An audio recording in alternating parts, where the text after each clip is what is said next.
what do you do to prepare for something that you know you can do well, but you don't know exactly how you're going to do it in voiceover? I start with my allergy pill probably at about 10 or 11. And then this is not a joke, guys. This is not a joke. And then my black coffee to clear out the cobwebs in my sinuses and my brain. I truly cannot function with either of those things like left behind. Maybe I could, and it's just all psychosomatic, but living with my dog that I'm allergic to, and also just, I don't know, I don't sound very good before 10 o'clock in the morning. Even the shower, the steam in the shower, that's what I do to prepare. And once I've gotten to that point, that's what I do to prepare. Once I do get my coffee or my allergy pill, then my coffee, then I'm ready. Then I think I'm ready to take on the world. And you? Mm-hmm. Yeah, I have a similar routine with antihistamines. And I've been pulling back on the caffeine. Okay. But that's not to say I haven't had any. So, yes, that's the bracing yourself for the day. But the antihistamines, if you're dealing with allergies, which you and I do, they can really affect the way that you sound, and not just the most predictable way where you might sound a little stuffed up or more nasal because, you're having that reaction. But it can affect your voice in other ways, too. And anyway, so yeah, a similar routine there. And the physicality of the voice is so essential to understanding how it is that we make sound. Yeah. And I thought in this conversation, we should get into some of those fundamentals about how it's done, as well as continue to talk about the best way to optimize yourself if you want to pursue this as a form of creative expression and or career. Ooh, how's exciting. that sound? I like it. Let's do it. Welcome to the Heart of the Cards, a conversation about creativity, inspiration, and dealing with what we're dealt. Hey, this is Dan Green. And Eric Stuart. And this is part 2 of episode 27 about voiceover. Ooh. I like that you keep track of that stuff. This Heart of the Cards stuff, I mean, it's great, but I have to do the titles. I know. Yeah, that's the only way I keep track. Well, I also, I was told there would be no math, so I lose track of the show numbers, but I'm glad that one of us does that. I was recently uploading stuff onto Spotify, onto the provider we have that gets us onto these podcast providers like Spotify. We're using Buzzsprout, and we'll see how that goes. I've had a very good experience with them so far. Great. But yeah, I was just looking over the catalog, and it's fun to be able to say that as well. Oh, look at all we've done. It's been almost a year. Yeah. I'm glad that we have episodes that I continue to enjoy actually approaching and doing with you, and sometimes even listening back to, and like, oh yeah, I remember that conversation. I know, like fun. We're doing the thing. Yeah. I mean, everybody has a podcast, but we have a podcast. Yeah, which is said with like an extra capital P. Yeah, it's a little people bit could hear bigger that font. Because of the way I delivered it as a voiceover artist. The emphasis is different. Exactly. I'm sure that's how it's said. Yes. Great. So I've been teaching voiceover technique for over 15 years, I think, at this point. And hopefully one day that student will actually get it. Oh, not the same student for 15 years. Oh, I'm sorry. One day. I really believe in their potential. Their work ethic, not so much. Right. So one of the first things that I address is the physicality of sound. And we don't often think of sound as being a physical thing. We don't see it. We don't, it doesn't have an aroma. It doesn't take up space in a room, sort of. We forget that we vibrate every time that we speak. Yeah. In a similar way that we forget that we can always see our nose whenever we look at anything. But, it's always there, so we block it out. When you recall a fond memory of a holiday, you don't think of your nose being in the middle of that image. Right. But understanding that sound is a vibrational force, it needs a medium to transmit through, which is why in space no one can hear you scream. Wow, that was deep. Although there's some scientific evidence to the contrary, because space isn't actually just a void. Anyway, But so getting people in touch with their body and how their body makes sound is a really helpful way to open their mind and open up their voices, and to understand that the way that the air travels. And one of the first things I ask them is, what's the one thing you absolutely need to have to use your voice to say anything? And they'll think of stuff like, well, I have to think about what I'm saying. And I'm like, nope, under any circumstance. Like when you wake up from a nightmare screaming, you're not thinking, oh, I must scream now. Ah, right? No, right. It's a reaction, and still your voice can make a sound. And it takes them so long to get to the answer, air. Yes, of course. Or air. breath. Yes. Right? Yeah. But breath is the power of the voice, and how we use it through our body literally defines the way it comes out. And the words you're saying, they matter certainly if they're, it's a performance that you're giving. But even the words in a performance, in a well-written performance, they're referencing an experience the character is going through. And if you aren't going through that experience, those words aren't going to ring very true. As opposed to, really, living in the moment and fulfilling that moment. But those refined parts of performance aside, the basics of how your body works and makes sound is critical to your understanding of how to get the most out of your voice. So after the coffee and the shower, yes, are there any basic vocal things that you do? Yeah, I definitely try to warm up. I definitely do a lot of just getting, catching my breath. And, I do have to walk upstairs to my studio normally, so that, as an old man, that is a bit of a workout. So I don't want to be breathing heavily. But the other thing that I like to do is stretch my mouth. I'm constantly moving my jaw and stretching my mouth. So much of paying attention to the characters or whatever I'm doing, as you said, forcing air through my vocal cords to create the sound. The shape of my mouth is what makes the words, the shapes of the words.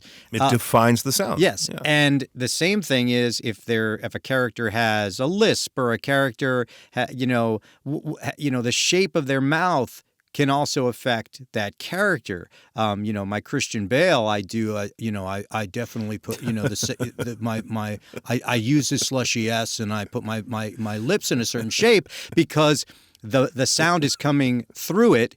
And make it. I thought you meant you had him like on a shelf. Well, I do that too, because you do know that Batman collection. You do know that he's my favorite. Batman. Yes, you do know that he's my favorite. But it reminds me of and this is totally like a crazy geeky thing, but Peter Frampton uses a talk box, and the way the talk box works is it's a tube that runs from his amplifier into his mouth. And the amplifier is his voice box. It is the vibrating vocal cords. He just shapes his mouth to make the words, but does not speak. And yet, and then he's near a microphone, so that comes out through a microphone, and then we hear that in the room. But because he's got an English accent, the shape of his mouth makes that amplifier sound British. Mm-hmm. So, that's like using someone else's vocal cords, but knowing how to shape your lips and mouth. Mm-hmm. So I thought that was really cool. But yeah, I do like to just sort of loosen up, and I'll maybe do some little, singing exercises just to get some of the cobwebs out. But I don't really do a lot of the mame mi mo moos and all of those sort of really singing things. Yeah. But it's yeah. That's my go-to. Honestly, if I have to do a singing vocal, I usually wait till a certain point of the day when I've spoken enough that it's much more velvety just in terms of pitch control, whereas some of it's warmed up. And some of the voiceover things, especially if I'm doing something that might have a wry kind of thing to it, I don't mind if my voice does a little crack here and there because that's part of the character. So based on what I have to do that day, if I know in advance, it's when I do it. Yeah. And it's really easy to... with some vocal things, I think it's easy to over-prepare for when you're doing on mic.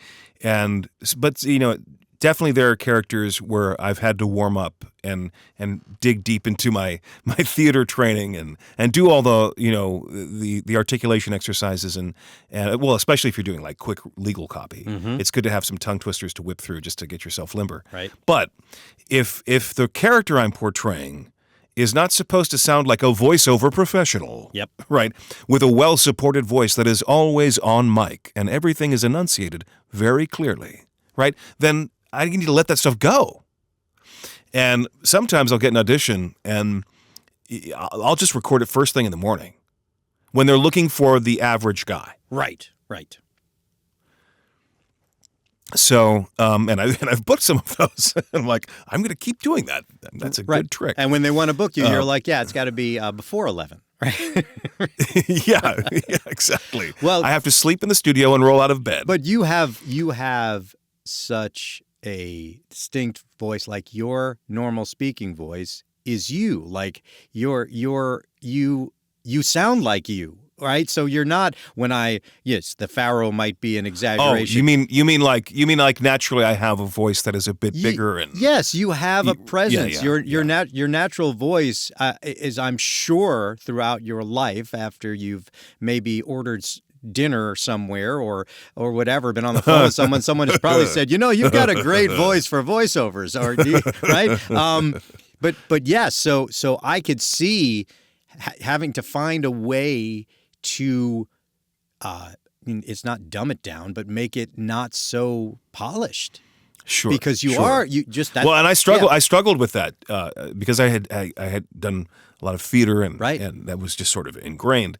But it really depends on the target that you're trying to hit, and that is very subjective. Yeah. Depending on who you're auditioning for and what they think the material is. Yeah, like, hey Dan, you sound too good. Well, thank you. No, they use more polite words like polished. Yes, and right. Professional. Yes. But in terms of like what the voice sounds like, because one recent appearance, someone asked you about the Kaiba voice. Yes. And you're obligated to tell that wonderful story about how the search took a while. Yes. But you realized that they were looking for an attitude, not a voice. Exactly. More than anything. Exactly. And with very shrewd assessment and helpful, I think, for people to understand. And that somewhat gets back to it's about the acting, right? But also the voice, the way it sounds, tells us about the character.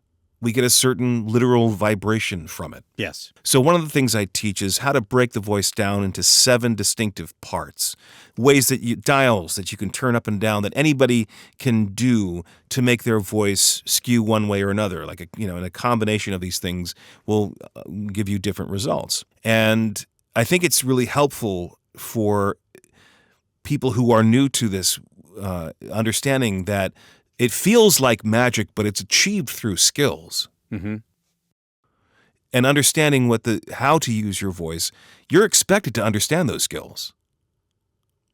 You wouldn't go to a chauffeur who doesn't know how to drive a car.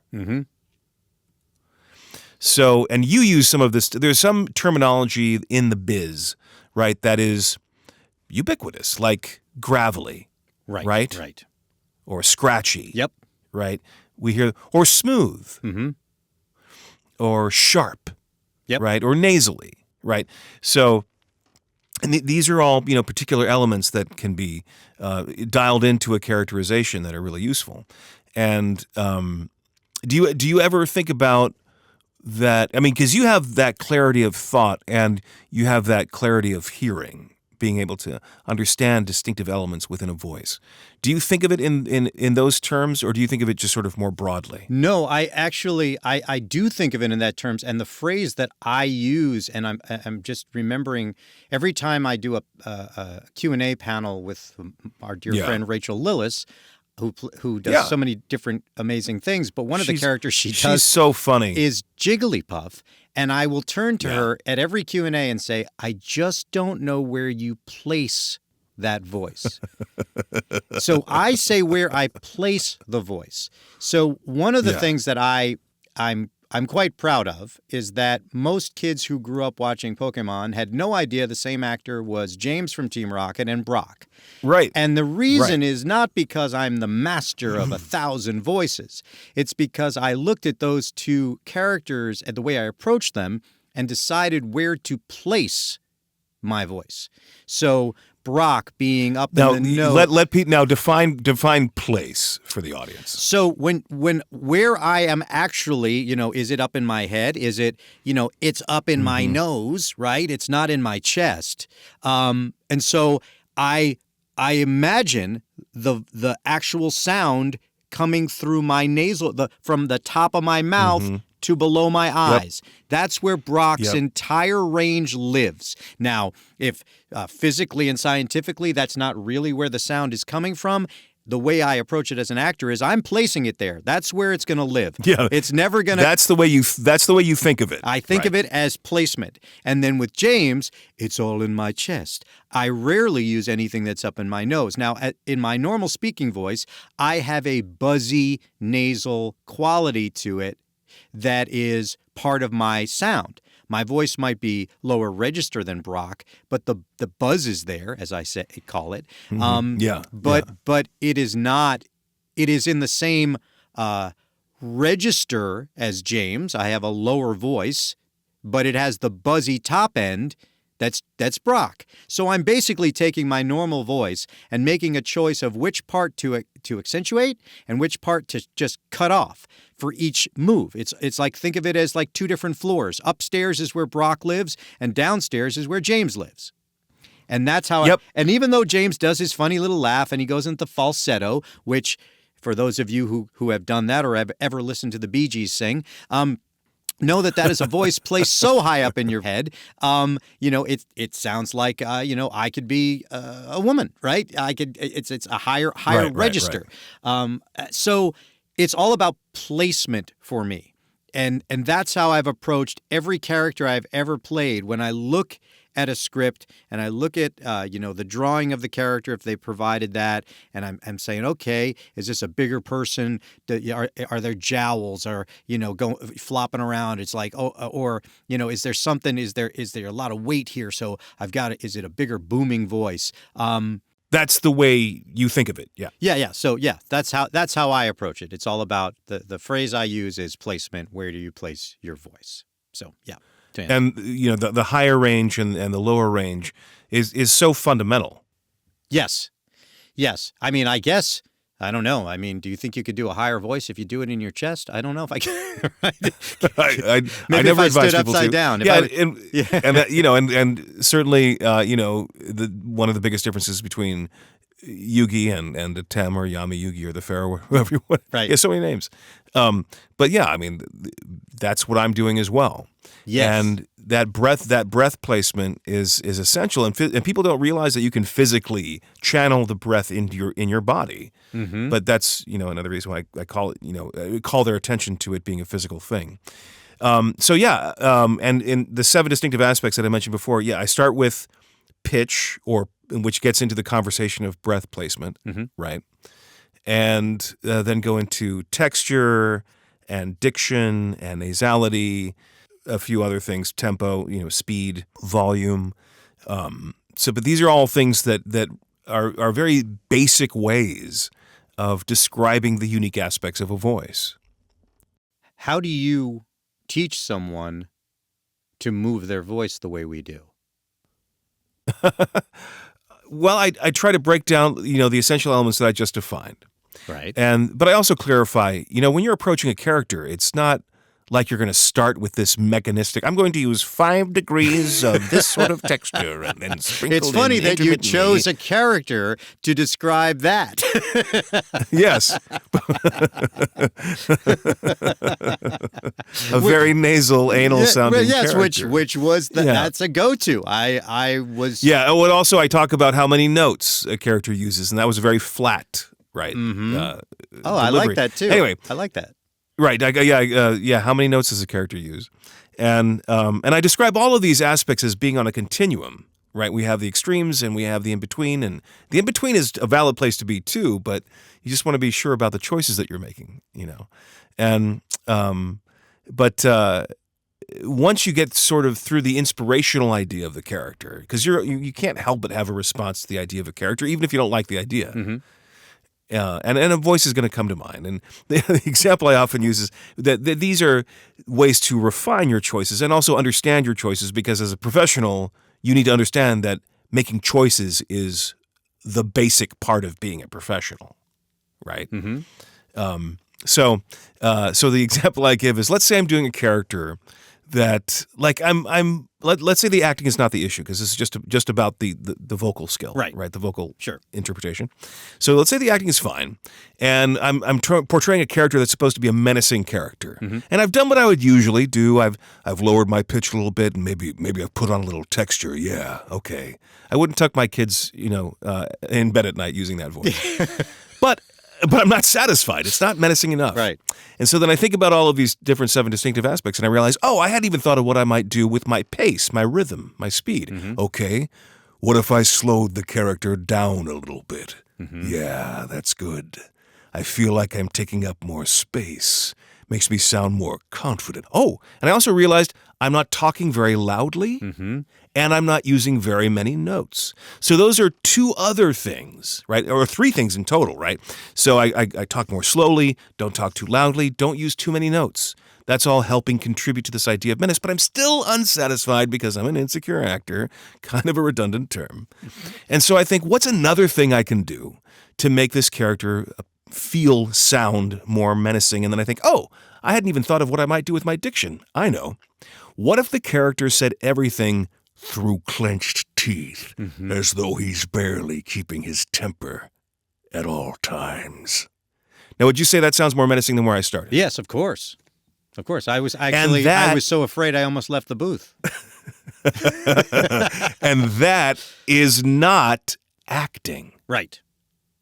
It's a part of bringing a character to life, but acting is, according to Sanford Meisner, it's a very good definition, behaving truthfully under imaginary circumstances. That describes any form, any style of acting. And what I did there is more like casting the actor with the right look, mm-hmm. which matters. Yes. But sound is as physical a thing as your body. Mm-hmm. I mean, you make it with your body. Sure. Now, how many times have we delighted in that wonderful capacity to portray characters we don't look like? Of course, yes. As long as we sound like them. It's so freeing. That's right. Right. Yeah. Yeah. Yeah. What's your phrase? I want to perform anybody I can sound like, or you've said words to that effect, right? Yeah, something like. I mean, yeah, but that's it. It's that if you were to cast me on camera, I'd be limited to the roles I could play. But it's like anything I can sound like, I should be able to play. It's interesting that you use those examples. Do you think of those things? I mean, I do when I'm like trying to come up with like where I'm going to start, right? I use the bag of tricks thing. My thing is, yeah. I open my bag of tricks and I start with one of the things that you're talking about, the placement, right? And so like, okay, this is the age of the character, so that's the register I'm going to pick. Or okay, then I reach into the bag of tricks of something else that I do well, like is it going to be a dialect, or is it going to be the energy that you're talking about, or the notes I'm going to use? I do reach into the bag, but I don't think I'm that conscious once I have established what I'm going to do as a character. Yeah. It is all natural. I am not paying attention to that part of my delivery. Right. And I think that's true for most of us. But part of what you're doing, what you would call instinctually or naturally, mm-hmm. has a lot of wisdom behind it. Right. Has a lot. You're making choices without realizing you're making choices. Exactly. And in a sense. And so when somebody's new to this stuff, I have to break all that down. And that's great that you do it that way. I mean, that's a great example of the evolution of the sound. Not the acting, but the sound. And you don't think about how to play guitar. Right. But at one point you did. Yes. At one point you had to be very conscious. Yes. Paying attention to, and it felt unnatural. Mm-hmm. But when you want to know these skills so you forget them, so you forget that you're using them. Exactly. In a sense. But that's not the same as never knowing them. a lot of students, they want to jump ahead to the, I didn't really think about it. Yeah, yeah. I think you can also get bogged down a little bit if you're really like you can be too. You can miss the forest for the trees, as it were. Trying to follow this format of, like even when I've worked when I do work with a student and we're breaking down a script and we're deciding what words to stress and comparatives to make and things like that. And then I'm like, look, we don't speak like this in real life. You naturally know, like if you're saying, I use my example of do you want to go to the store? Do you want to go to the store? Do you want to go to the store? Like it's the same sentence, but it's what word. But if you were asking me one of those specific things in that same sentence, you would know what word to stress. You wouldn't go, do the intention you would be want to clear, know, yes. Throw me my hat down the stairs, as I say. You look up the road, right ahead. But yes, so trying to get away from like following the map is also So you can definitely get too technical. I definitely reinforce going with your impulses first. But a good artist then stands back and says, "Is this doing the job? Yes. What am I really doing?" Right? But I certainly don't encourage people to overthink it. But again, I'm often in the position to describe this. What are the possibilities? Right? Mm-hmm. How do you make choices? How do you use your voice, even in the most basic ways? But and getting into the nuts and bolts is very useful if you're portraying multiple characters like you do in an audiobook. Sure. So it's not unusual to have an audiobook where you're at least portraying a dozen characters. That's minimal. Mm-hmm. And sometimes you're portraying many times more. And you want the audience to understand that each character has a specific sound. You're not trying to fool the audience that a different person is behind the microphone. Exactly. Yep. That would actually, there's different audiobook productions where you have a full cast, right? Mm-hmm. Or maybe you have a male-female, right, split. But for the most part, the audience understands it's you, but they appreciate the distinction. They want to know just by the way the person talks who the character is. Sure, you're reading the book. You're of- reading the book to me as a storyteller. You're not, Right. You're not pretending and, you're not switching hats and all of a sudden, you're the female character, you're the male character. Correct. And the narrator, the omniscient voice, is a character as well. Sure. You did that. So- You did that funny voice when you were talking about how he's sort of like that one, 5 degrees right. of this texture. So I'm wondering, that made me think about something. I'm wondering, is it because we have witnessed the stereotype of those types of characters throughout, Yes. right? That's exactly why we choose that, right? So, Oh, yeah. So, like, if I didn't see the nutty professor, like, talking like this with Jerry Lewis, like, if I didn't see that, and they showed me a character, I was like, well, I don't know what to do with this. It's like, oh, I'm going to channel the many actors that have portrayed it like this, right? So... Mm-hmm. Yep. It's funny, even with the scary thing that you were doing, this demon, it's just this devil character, with the teeth, like, of course, yeah. I mean, it's like almost like central casting of like, well, that's who I would cast in this, 1930s horror film version of that, right? That's what if I were drawing the picture of him. Yeah, this is what he looks like, right? Yeah. Well, yeah, and like with the placement that we were talking about earlier, one thing I break down is higher pitched characters are younger and smaller. Lower pitched characters are older and larger. Not all the time, right? But those biases, right, are hugely ingrained. Like, so rarely would you ever cast a young man with a low voice to portray a teenager, even though there are in every high school bass sections in the choir, right? And that's the time of life where young men get those voices. But from a casting perspective, people almost never go there. Yeah. Right? Because it just feels wrong. It doesn't feel young. But I will also say that I am more afraid because of going against type. Some of the scariest characters I've ever seen, John Malkovich, like guys like that, playing these sort of upper register characters. Gary I'm not saying that upper register can't be menacing. No, I I'm agree not with saying you. that. I agree with you. I'm just saying that to push back against the norm and say, right, the stereotypes. let me try to be as scary as possible with this sort of more Joe Pesci. Yeah, like it's like, okay, well then that's truly the acting, right? That's for sure.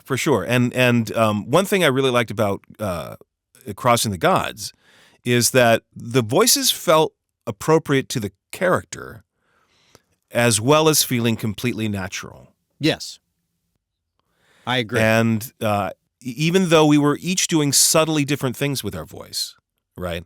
But anyway, so I just thought I'd plug Crossing the Gods. No, and that's true. And what was nice about that too is I think that is there are vocal choices we made, organic ones. But as you said, talking about the placement and how to find this. I don't have the answer to this. I don't know how I would explain to someone the vocal placement without doing an example of it with my own voice. I wouldn't be able to describe, like if I said to them, hey, I used to teach tennis. Here's how you hit a forehand. This is, turn your shoulder. Right. I would be able to physically tell them the best way to go about this. But in terms of how to put that voice up in your head or in your chest, I'd have to demonstrate it. I don't think I could verbalize it. Right. But that's, I think, true of most people who do this stuff. And verbalizing it is part of the skill of teaching. It's understanding the words that will communicate the concept or the property. But anyway, I think we have had so much fun talking about this part of the process. Yes. We said that we were going to get into businessy stuff. And maybe some things to avoid, and we're running short on time. Yeah, we can do that next time. We could do it on another episode. Well, we can do that next time. But for people who are looking for some of that content, I'd just like to offer a few things. Don't believe anybody who tells you they can give you a career in 3 weeks. Yes. They may be able to provide you with certain things that are helpful, and you may learn more about voiceover than you did before you worked with them, but that is a false promise. Yes. And there are a lot of people out there that are looking to take your money with those promises. Now, both Dan and I in our coaching, I bet, have said similar things, which are, we will get you to be competitive. We will get you to a point. That's the word I use. Where you will be able to compete in this business. You will have a fair shot. You will be able to recreate the magic that is on your demo. You will be able to do that if you are brought in for an audition and then lucky enough to get the gig. But that's as far as the promise goes. And that's as far as the promise should go. Right. And another cautionary thing, don't skimp on your teacher if you're going to invest in a coach, but you shouldn't be paying through the nose. I mean, I don't cost that much as a teacher. No. Very fair. Yeah, and somebody who's really out there coming, I think, from the right place is going to let you know you should spend this much on these sorts of things and not spend this much on these other things. If the whole interaction is about how much money you can spend on them, that should be a flag.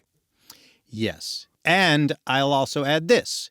If you do have a relationship with someone where you can ask them their professional opinion and feedback, ask them because you are actually looking for their professional feedback and criticism and help. Not their affirmation? Not their affirmation, but also I have been asked numerous times by very dear friends and fans about the right path to choose, and it's only my opinion, but they will ask me, should I do this? What do you think of this? How's this sound? Here's an example of what this person has produced. What do you think? And when I give them my honest opinion, about a month later, they have decided not to listen to some of the things and then come back to me and go, oh man, I'm so unhappy with this and this and this and that. I said, well, then why did you ask me? If you ask me, I'm going to be very honest with you. I really don't want to be coaching you. I'm not looking for that work, right? But if you come to me, I'm going to be very honest with you so that I can help you whichever way I can. But it is amazing to me that I don't know everything about everything, so I look to mentors. I look to talk to people that know this stuff, and I don't just ask them because I want to just go, yeah, I'm talking about what I'm going to be working on with you, and isn't this cool? It's like, if that's what you want to talk to me about, that's fantastic. I'm not going to give you feedback, but if you want my feedback from someone who's been doing this for a while, I will give it to you. But please, use that information well. Use it. You and I share, information with each other when we're talking about things that you do, that I don't do, that I do, that you don't do. Sure. And if someone is there to help you, they're there to help you. So if you are lucky enough to have that kind of dialogue with someone and you truly want to know the right thing to do, or at least from their perspective, ask them because you really want an honest answer. Yeah, for sure. All right. Well, I can't think of a better place to bring this conversation to, or at least this conversation thus far, to a close. And I know we've been mentioning on the last couple podcasts about getting Darren in a conversation, and Darren Dunson, Lisa Ortiz.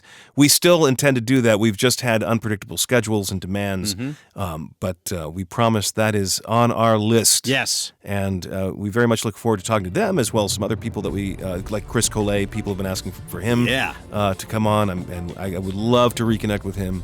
So we have those sorts of things to look forward to. But thanks, Eric. Thank you, Dan. And thanks to all of you, our listeners and followers, who join us each episode in the Heart of the Cards, where we have a conversation about creativity, inspiration, and dealing with what we're dealt. Thanks for listening to The Heart of the Cards with Dan Green and Eric Stuart. We hope this conversation in some way spoke to you. Whatever your journey, we look forward to crossing paths again in the next episode. This is Veronica Taylor, and on behalf of Andromeda Productions, we wish you well.